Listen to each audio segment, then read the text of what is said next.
جو عام طور سے طریقہ ہوتا ہے وہ یہ کہ پڑھتے چلے گئے، سمجھے بوجھے بغیر،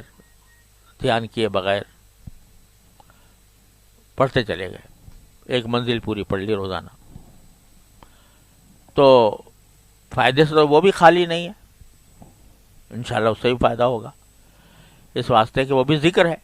دعا بھی ایک ذکر ہے۔ اور جیسے میں نے پہلے آپ کو سنایا تھا، حضرت گنگوہی رحمۃ اللہ علیہ فرماتے ہیں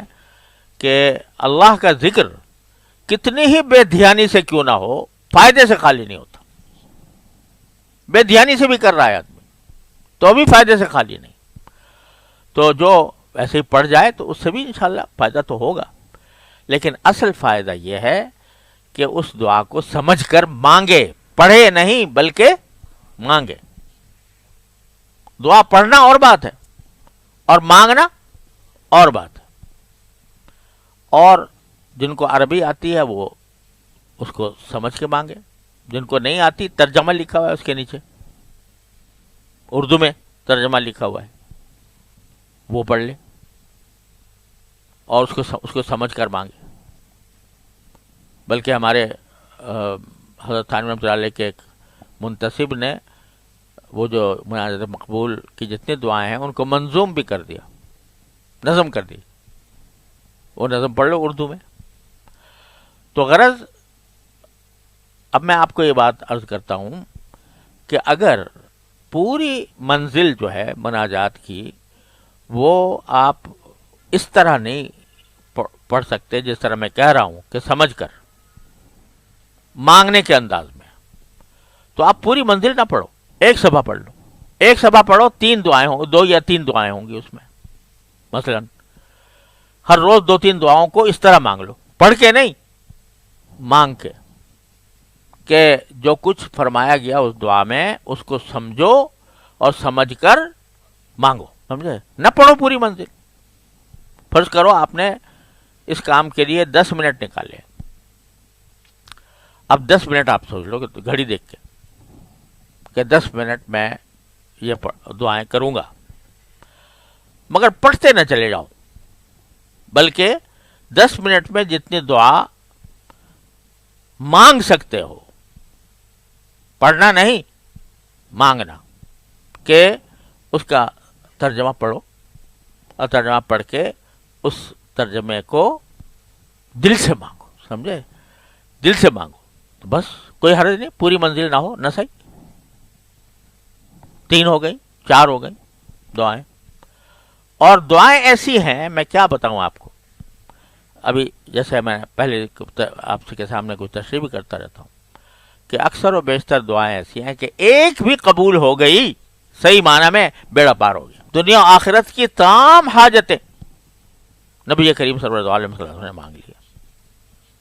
تو اس وجہ سے اس کو اس طرح سمجھ کر مانگو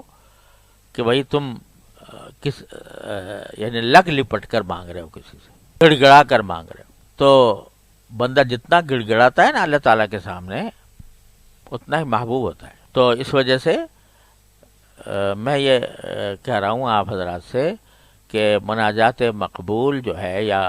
الحزب الاعظم یا دعاؤں کی کوئی بھی کتاب، اس کو اس طرح مانگو۔ بعض لوگ یعنی یہ نہ سمجھو کہ بھئی ایک منزل روزانہ کرنی تھی تو وہ تو رہ گئی، لیکن اس سے وہ جو صرف پڑھ لینے سے، تلاوت کر لینے سے جو فائدہ حاصل ہوتا اس سے زیادہ فائدہ اس میں ہوگا انشاءاللہ۔ تو یہ مانگنی چاہیے، اس میں دنیا و آخرت کی ساری حاجتیں اللہ تعالیٰ نے جمع کر دی، اور اس سے زیادہ بڑا ہتھیار نفس و شیطان کے مقابلے کے لیے کوئی اور نہیں ہے۔ اس لیے میں بار بار زور دیتا ہوں اس بات پر کہ دعا مانگنے کی عادت ڈالو، اور جو دعا صبح کو جو وقت مقرر کیا تھا اس کے اندر جو دعا مانگی، دن بھر اس کو سوچتے رہو اور دن بھر اس کا